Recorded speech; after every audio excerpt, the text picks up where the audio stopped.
點樣喺 CoinTrader 進行轉賬入金同埋出金？首先喺操作版面當中啦，選取充值，跟住咧喺倒記一欄當中咧，便選取頭先新開嘅錢包格。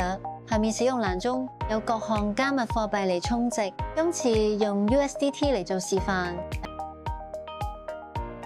付款鏈有多種，記得要選擇自己 USDT 鏈隧道。呢度一定要小心，如不明白，請先向代理諮詢。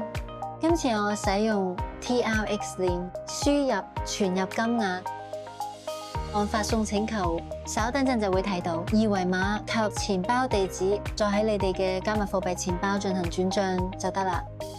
第二步進行轉賬，首先喺操作版面當中，選取右上角三橫，選取資金提存中嘅轉賬，選要存入嘅 MT5 賬戶，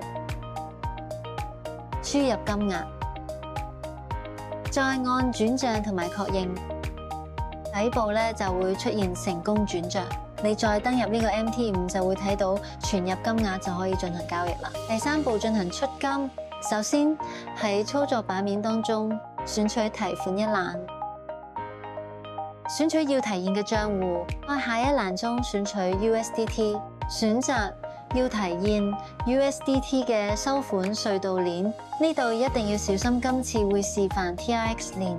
再輸入金額，輸入錢包地址，再下面會有所有轉賬手續費，最終得到金額等等，再按發送請求都得啦。